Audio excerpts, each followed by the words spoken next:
Unit 4, The World of the Living. Today we will start a new chapter, and this is the last chapter of our half yearly portion. Chapter 8, Adaptations, How Plants Survive. Different types of plants grow in different regions. Plants growing in particular region adjust themselves to the region by developing some features. These features help them to survive.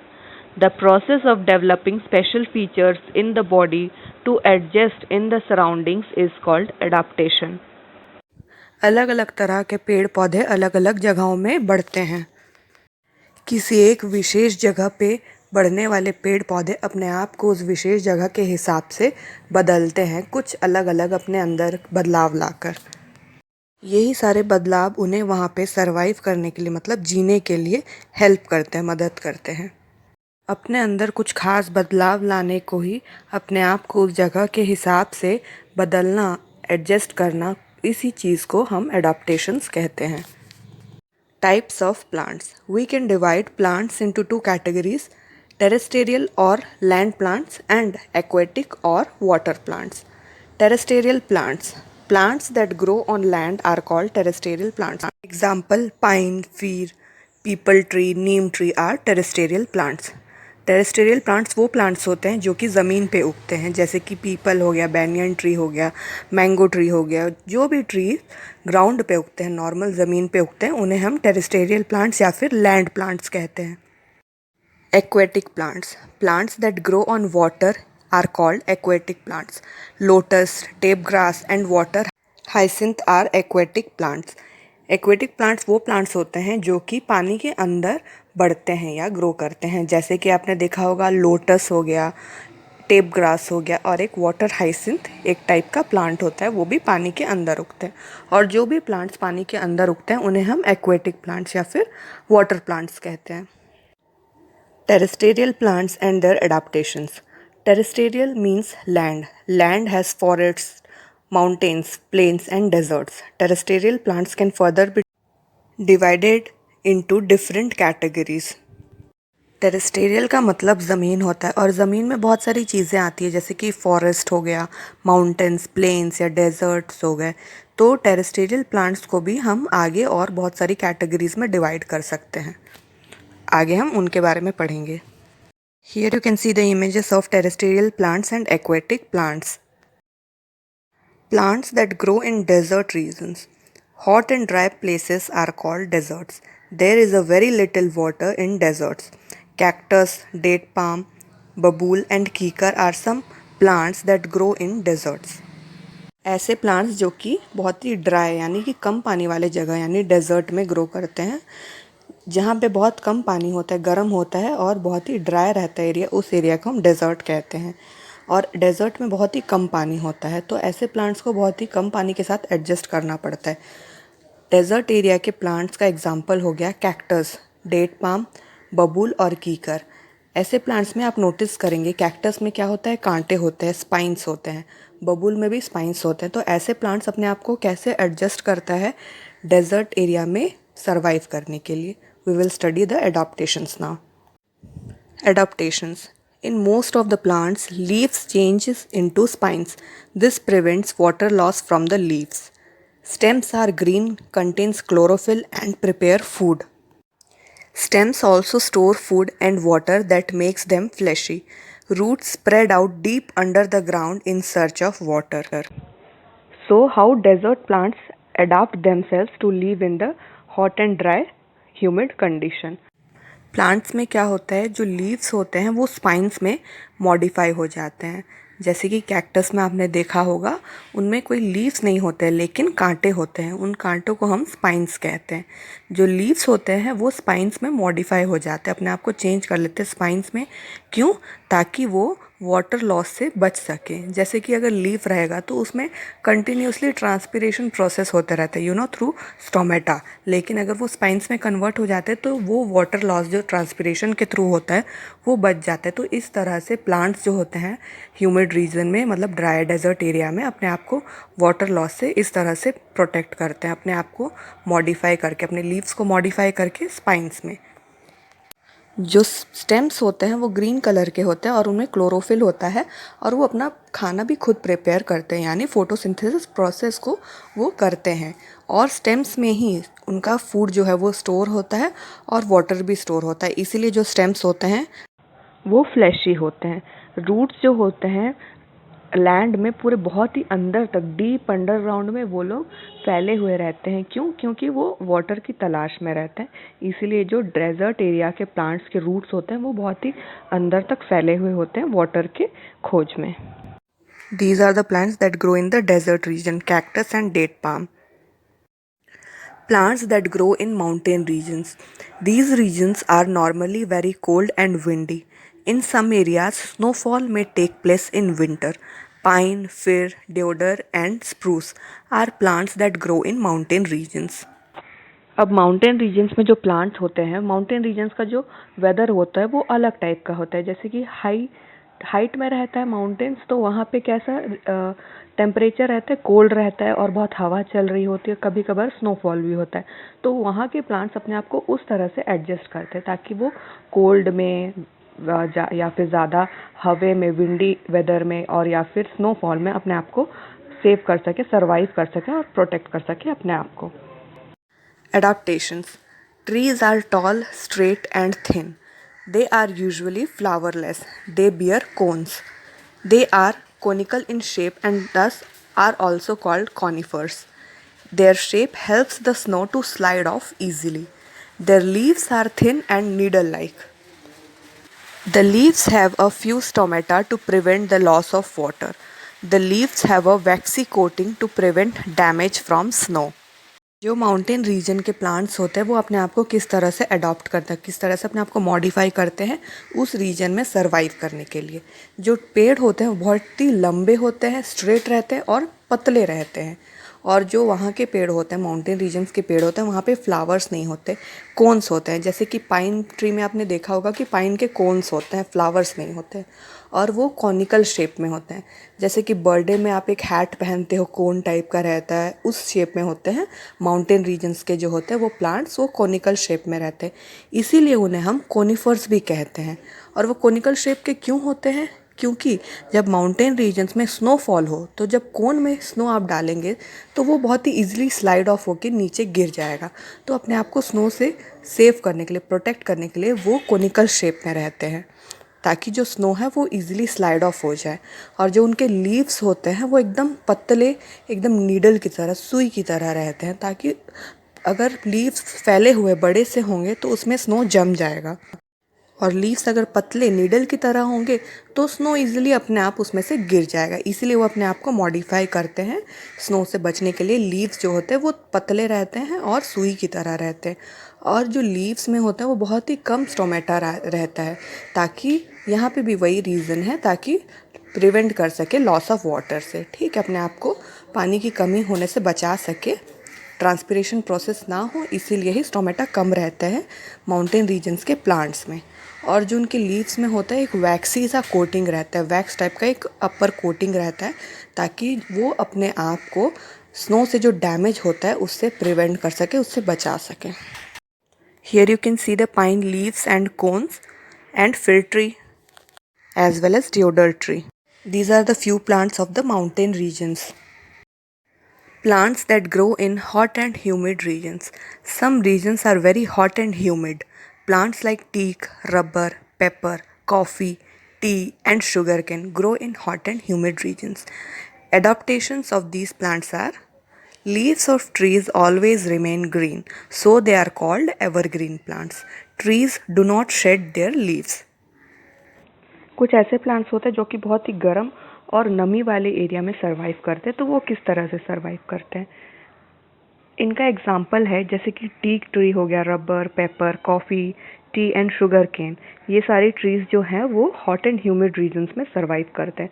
और इनका adaptation क्या होता है कि वो हमेशा ही green colour के ही रहते हैं, इसीलिए इन ट्रीज़ को हम एवरग्रीन प्लांट्स भी बोलते हैं। और ये सारी जो ट्रीज़ होती है वो अपने लीव्स को शेड नहीं करती। मतलब आपको पता होगा कि लीव्स जो होते हैं साल में एक बार पतझड़ के महीने में वो अपने जो सारे पत्तों को झड़ा देते हैं अपने आप से, लेकिन ये जो ट्रीज़ होते हैं वो ऐसा नहीं करते हैं। These are the plants of hot and humid regions: sugarcane, tea, coffee. Plants that grow in plain regions. These regions are neither too cold nor too hot. Trees such as mango, peepal, banyan, and shisham grow in plain regions. Adaptations of these trees are: trees have many branches that spread around. Their branches have many fat and thin leaves that help in evaporating excess water and keep them cool. Most of the trees can survive in very hot climate and mostly shed their leaves in autumn. New leaves grow again in spring. जो plane regions की trees होते हैं वो normal conditions में survive करते हैं, जैसे कि ऐसे एरियाज़ में ना ज़्यादा ठंड रहता है ना ही ज़्यादा गर्मी रहती है। और ये प्लेन रीजन के ट्रीज़ के एग्जांपल्स हैं, जैसे कि मैंगो ट्री हो गए, पीपल ट्री हो गए, बैनियन ट्री हो गए और शीशम ट्री। ये सारे जो ट्रीज़ है वो प्लेन रीजन्स में ग्रो करते हैं। और ये अपने आप को कैसे अडॉप्ट करते हैं, कैसे अडॉप्टेशन करते हैं। ट्रीज़ जो होते हैं उनके जो ब्रांच होते हैं बहुत ही बड़े बड़े मोटे मोटे रहते हैं और वो बहुत ही चारों तरफ से स्प्रेड आउट रहता है, पूरे फैले हुए रहते हैं। और ये जो ब्रांचेस रहते हैं इनमें बहुत ही फ्लैट और छोटे पतले टाइप के लीव्स रहते हैं, जो कि क्या करते हैं, वो हेल्प करते हैं जो एक्सेस वाटर है उसको एवापोरेट होने में। ये प्रोसेस एवापोरेशन प्रोसेस में हेल्प करते हैं, ताकि जो बड़े से पेड़ है उसमें ज़्यादा पानी आ गया तो उसको एक्सेस वाटर को लूज़ करने में हेल्प करते हैं, ताकि जो पेड़ है वो ठंडा रह सके। और ज़्यादातर जो ये प्लांट्स होते हैं वो बहुत ही गर्म क्लाइमेट में सरवाइव कर सकते हैं। तो ये अपने जो लीव्स हैं वो ऑटम सीज़न में शेड करते हैं और जो नए जो लीव्स आते हैं वो स्प्रिंग सीज़न में वापस आ जाते हैं इन पेड़ों में। These are the plants of plain regions: mango tree, banyan tree. Plants that grow in marshy regions. Waterlogged places are called swamps, that is marshes. Marshy regions have sticky and clayey soil. Mangroves are plants that grow in marshy regions. Marshy regions यानी ऐसे जगह जहाँ पे बहुत पानी भरा हुआ होता है, यानी कि कीचड़ वाली जगह जहाँ पे बहुत पानी रहता है, वैसी जगह को हम स्वॉम्प्स बोलते हैं या फिर मार्शेस बोलते हैं। ऐसे जगह में बहुत ही स्टिकी और क्लेई सॉइल रहता है। और यहाँ के प्लांट्स को हम क्या बोलते हैं, मैनग्रोव प्लांट्स बोलते हैं या मैनग्रोव ट्रीज बोलते हैं। जो ऐसे प्लांट्स जो कि मार्शी रीजन्स यानी वाटरलॉक्ड प्लेसेस में ग्रो करते हैं, ऐसे प्लांट्स को हम मैनग्रोव प्लांट्स बोलते हैं या ट्रीज बोलते हैं। Adaptations. Roots grow out of the soil to breathe, as the soil does not allow them to breathe. Such roots are called breathing roots. Roots have tiny opening at their tips. Marshy regions में जैसे कि clay soil रहता है, तो वो plants adapt कैसे करते हैं, जो वहाँ के प्लांट्स होते हैं, यहाँ वहाँ के ट्रीज़ होते हैं, उनके जो रूट्स होते हैं वो ज़मीन से बाहर आ जाते हैं ताकि वो ब्रीथ कर सके। क्योंकि वहाँ का सॉइल ऐसा रहता है, क्लेई सॉइल रहता है, तो वो उनको अलाउ नहीं करता है ब्रीथ करने के लिए। तो इसीलिए ऐसे रूट्स को ब्रीथिंग रूट्स कहा जाता है, ताकि क्योंकि वो हेल्प करते हैं प्लांट्स को ब्रीथ करने में। और वो ब्रीथ कैसे करते हैं, रूट्स के जो टिप्स पे एक छोटे छोटे ओपनिंग्स रहते हैं, तो उसके थ्रू जो ट्रीज़ होते हैं वो ब्रीथ करते हैं, ऐसे मार्शी रीजन्स में, स्वॉम्प्स में, जहाँ पे क्लेई सॉइल रहता है। These are called marshy regions and these are mangrove trees. Aquatic plants and their adaptations. Aquatic plants are of three types: floating plants, fixed aquatic plants and underwater plants. Aquatic plants 3 types के होते हैं: floating plants, fixed aquatic plants and under water plants. Floating plants वो plants होते हैं जो पानी के ऊपर तैर रहे होते हैं, उनका कोई भी पार्ट जो होता है वो नीचे पानी में अटैच्ड नहीं होता, जैसे कि रूट्स वगैरह वो भी ऐसे पानी में फ्लोट ही हो रहा होता है। जो फिक्स्ड एक्वेटिक प्लांट्स होते हैं वो, जैसे कि एग्जांपल हो गया लोटस। जो लोटस होता है उसके जो रूट्स होते हैं वो पानी में, अंदर पानी में, उसके अंदर ज़मीन पे गड़े हुए होते हैं, इसलिए उन्हें फिक्स्ड एक्वेटिक प्लांट्स कहा जाता है। और अंडर वाटर प्लांट्स ऐसे प्लांट्स होते हैं जो पूरी तरह से पानी के अंदर रहते हैं, उनका कोई भी पार्ट पानी के बाहर ऊपर नहीं फ्लोट कर रहा होता, नहीं दिखता है, पूरी तरह से पानी में सबमर्ज्ड होते हैं, वैसे प्लांट्स को अंडर वाटर प्लांट्स कहते हैं। Floating plants. Some plants like water hyacinth, Wolfia, Pistia and duckweed float in water. Adaptations. Some plants are of small size and have light and spongy bodies. Stems are reduced and roots are not well developed. Leaves have thin waxy coating. जो floating plants होते हैं उनके examples हो गए water hyacinth, Wolffia, pistia और duckweed, ये सारे जो प्लांट्स होते हैं वो पानी में फ्लोट कर रहे होते हैं यानी तैर रहे होते हैं। और ये किस तरह से अडॉप्ट करते हैं अपने इस हैबिटेट में, मतलब इस जगह पे सरवाइव करने के लिए वो किस तरह से अडाप्टेशंस करते हैं। तो इन प्लांट्स का जो होता है साइज़ बहुत छोटा होता है और इन लोग की बॉडी बहुत ही स्पॉन्जी होती है। ये प्लांट्स वेट में भी बहुत हल्के होते हैं। इनका जो स्टेम रहता है वो रिड्यूस्ड यानी मॉडिफाई हो गया रहता है और जो रूट्स होते हैं वो अच्छी तरह से डेवलप नहीं हुए रहते। वो इस तरह से अडॉप्ट करते हैं ऐसे वाटर में सर्वाइव करने के लिए। और जो लीव्स होती हैं उनके ऊपर एक छोटी सी पतली सी वैक्स की कोटिंग होती है। क्यों होती है वैक्स की कोटिंग? आपको पता होगा कोई भी चीज़ को आप बहुत देर तक पानी में रखेंगे, जैसे कि आप एक बार करके देखिएगा, धनिया पत्ती को आप पानी में डाल दीजिए, बहुत देर तक, बहुत दिनों तक अगर आप उसको वैसे ही छोड़ देंगे तो वो सड़ जाती है। इसी चीज़ से बचने के लिए, सड़ने से बचने के लिए जो ऐसे प्लांट्स होते हैं उनके ऊपर एक छोटी सी पतली सी वैक्स की कोटिंग होती है ताकि वो अपने आप को सड़ने से बचा सके। So these are the floating plants: water hyacinth, Wolfia, Pistia, etc. This is the second type of aquatic plant, that is fixed aquatic plants. Some plants like water lily and lotus are fixed to the bed of the pond. I told you, जैसे कि fixed aquatic plants जो होते हैं वो ऊपर float कर रहे होते हैं, लेकिन जो उनका अंदर का पार्ट होता है, नीचे का पार्ट होता है, जैसे कि रूट्स वगैरह, वो नीचे पानी के नीचे बेड में, जो मतलब जो पानी के नीचे ज़मीन होता है उसके अंदर से अटैच्ड रहता है, इसीलिए इन्हें फिक्स्ड एक्वेटिक प्लांट्स कहते हैं। So how do they adopt? Adaptations. They have hollow and light stems that keep the leaves and the flower afloat. इनके जो stems होते हैं पूरे अंदर से खोखले होते हैं और बहुत ही हल्के होते हैं ताकि, और जो leaves होते हैं वो भी हल्के होते हैं ताकि वो leaves और जो flower होते हैं वो पानी में जो है फ्लोट कर सके, इसीलिए इनके जो स्टेम्स होते हैं वो लाइट वेट होते हैं और अंदर से खोखले होते हैं। Their leaves are broad with waxy coating that prevents them from rotting. I already told you they have a waxy coating. All the aquatic plants, most of the plants, they have a thin waxy coating to prevent them from rotting. Rotting यानी सड़ने से बचने के लिए एक पतली सी wax की coating रहती है। Leaves have stomata on the upper surface to breathe easily. अब नीचे का जो सरफेस है वो तो पानी में है, तो इसलिए अपर सरफेस में इन प्लांट्स में स्टोमेटा प्रेजेंट रहता है ताकि वो ब्रीथ कर सके, प्लांट्स जो हैं वो ब्रीथ कर सके। Their roots are fixed to the bed of the pond. I already told you that the beds of these aquatic plants, are fixed aquatic plants, are attached to the bed of the pond or the water body in which they are present. These are the example of fixed aquatic plants: lotus and water lily. Underwater plants. Some plants like pondweed, seaweed and tape grass grow and remain underwater. कुछ ऐसे plants होते हैं जो पूरी तरह से पानी के अंदर रहते हैं. And how do they adopt? Adaptations. They have long ribbon-like narrow leaves. Their leaves arise in clusters from the roots and do not have any stomata. They breathe through their body surface. ऐसे जो plants होते हैं उनके जो leaves होते हैं पतले से रिबन टाइप्स के होते हैं और इनके जो लीव्स होते हैं वो क्लस्टर में होते हैं, मतलब गुच्छे टाइप से होते हैं। और ये जो लीव्स उनके होते हैं वो रूट से अटैच होकर निकले रहते हैं, मतलब रूट्स के साथ ही ऐसे निकले रहते हैं। जैसे कि आप एग्जांपल ले लो, ग्रास जिस टाइप से होता है वैसे टाइप से होता है ये under water plants. And they do not have any stomata, इनमें कोई भी स्टोमेटा नहीं रहता है, इसीलिए वो अपने बॉडी के थ्रू ब्रीथ करते हैं। So these are the example of underwater plants: tape grass, seaweed, pondweed. See how their leaves are in the cluster form, means गुच्छे में हैं और पतले रिबन टाइप के नैरो हैं। कुछ ऐसे प्लांट्स भी होते हैं जो कुछ अलग अलग तरीके से अडॉप्ट करते हैं अपने आपको सर्वाइव करने के लिए, मतलब खुद सर्वाइव होने के लिए कुछ अलग टाइप से वो लोग अडॉप्ट करते हैं। Some other adaptations: plants with thorns.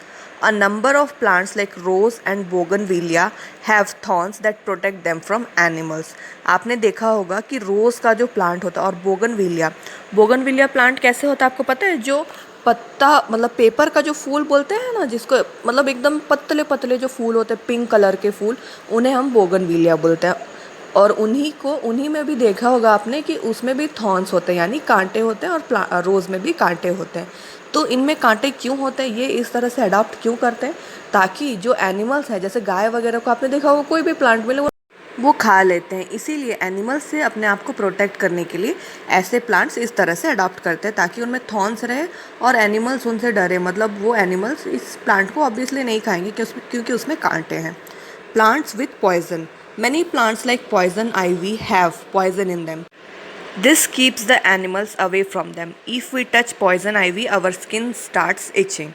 एक ऐसा भी प्लांट होता है जिसमें पॉइजन होते हैं, एक नहीं ऐसे कई सारे प्लांट्स होते हैं जिनमें पॉइजन होता है और एनिमल्स को इतना समझ रहता है कि कौन सा प्लांट हमें खाना चाहिए और कौन सा नहीं खाना चाहिए।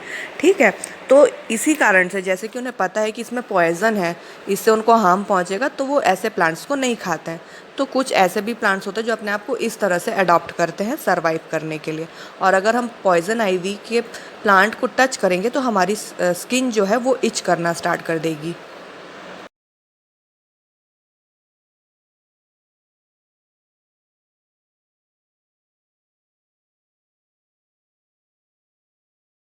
Insectivorous plants. Some plants like Venus flytrap, sundew, and pitcher plant are carnivorous. They eat insects, so they are called insectivorous plants. They have special leaves to trap insects. Venus flytrap has hair along the edges of the leaves to catch insects. In pitcher plant, leaves are in the form of a pitcher with a lid. When an insect sits in the pitcher, lid shuts down to trap the insect. जैसे कि animals में हमने पढ़ा है कि herbivores होते हैं, carnivores होते हैं, ओमनीवोर्स होते हैं, वैसे कि प्लांट्स में भी इंसेक्टिवोरस प्लांट्स रहते हैं। यानी ये प्लांट्स जो होते हैं वो कार्निवोर्स होते हैं, वो एनिमल्स को खाते हैं। और ये प्लांट्स को इंसेक्टिवोरस इसीलिए कहा जाता है क्योंकि ये इंसेक्ट्स को खाते हैं। कुछ ऐसे भी प्लांट्स होते हैं जैसे कि Venus flytrap, sundew, pitcher plants, ये सारे प्लांट्स कार्निवोरस हैं और ये इंसेक्ट्स को खाते हैं, इसीलिए इन्हें हम इंसेक्टिवोरस प्लांट्स कहते हैं। ऐसे जो प्लांट्स होते हैं इनमें स्पेशल टाइप के लीव्स होते हैं, जो पत्ते होते हैं वो थोड़े मॉडिफाइड रहते हैं ताकि वो जो इंसेक्ट्स को है वो ट्रैप कर सके, यानी पकड़ सके। जो वीनस फ्लाई ट्रैप प्लांट होता है उसमें उनके पत्तों के कोने में लंबे लंबे से ना एजेस पे लंबे लंबे से हेयर्स होते हैं, पतले पतले, और वो हेयर्स ही हेल्प करते हैं इंसेक्ट्स को कैच करने में। और पिचर प्लांट्स में क्या होता है, जो लीफ होता है वो एक फॉर्म के पिचर में रहता है, मतलब एक डब्बे टाइप में और उसके ऊपर एक ढक्कन है, समझ लो उस टाइप के शेप में रहता है जो पिचर प्लांट होता है। तो जब भी कोई इंसेक्ट आके बैठता है उस ये पे तो वो डब्बे में बैठता है, मतलब आप प्लांट को नीचे के पार्ट को समझ लो डब्बा है और जो लिड कह रहे वो ढक्कन है। तो जैसे ही बैठता है वो इंसेक्ट आके उसमें तो वो ढक्कन बंद हो जाती है, तो इंसेक्ट जो होता है वो अंदर पे ट्रैप हो जाता है। Non-green plants. Some plants like coral root and Indian pipe do not have chlorophyll, so they are called non-green plants. They cannot make their own food. They absorb their food from the remains of dead plants and animals, so they are also called saprophytic plants. Non green plants यानी जो कि plants green नहीं हैं।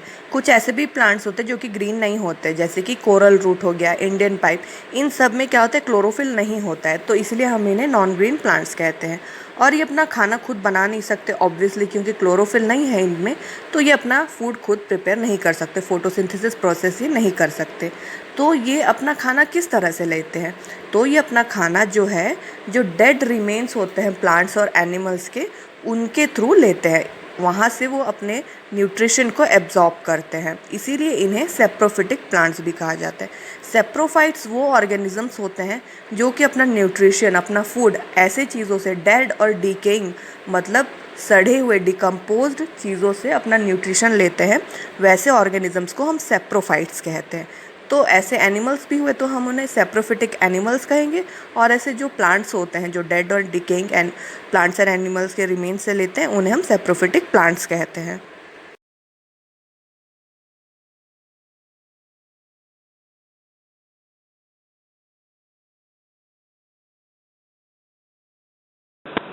Plants of grass family. Many plants of the grass family are useful to us in many ways. Plants like wheat, rice, jowar provide cereals to humans and other animals. We get sugar from sugarcane plant. Bamboo plant is used for making brooms, baskets, mats, etc. Bamboo shoots having high nutritional value are used to prepare dishes in many parts of India. Roots of these plants bind to the soil and help in conservation of soil. ऐसे plants भी होते हैं जो कि grass family को belong करते हैं, मतलब ग्रास के टाइप्स के होते हैं, जैसे कि वीट, राइस, ज्वार हो गया। ये ऑब्वियसली हम एज अ फूड कंज्यूम करते हैं, तो ये हमारे लिए भी, ह्यूमंस के लिए भी यूज़फुल होता है और एनिमल्स के लिए भी बहुत ही यूज़फुल होता है। और शुगर केन भी एक टाइप का ग्रास फैमिली का ही प्लांट है। तो शुगर केन से हमें क्या मिलता है, यानी गन्ने से हमें शुगर मिलता है। और बैम्बू प्लांट जो होता है उससे कि हम क्या बनाते हैं, झाड़ू बनता है, बास्केट वगैरह बनता है, मैट्स बनते हैं। और जो बैम्बू के शूट्स होते हैं, जो स्टेम टाइप का होता है, उन्हें बहुत ही जगह पे इंडिया में, बहुत ही पार्ट्स, इंडिया के बहुत सारे पार्ट्स में इन्हें डिशेस के तौर पे प्रिपेयर किया जाता है, मतलब फूड की तरह कंज्यूम किया जाता है, क्योंकि इसका जो न्यूट्रिशनल वैल्यू होता है बहुत ही हाई रहता है। और जो कुछ ये प्लांट्स जो होते हैं उनके रूट्स होते हैं वो सॉइल में बंध के रहते हैं, तो इस तरह से वो सॉइल के कंजर्वेशन में भी हेल्प करते हैं।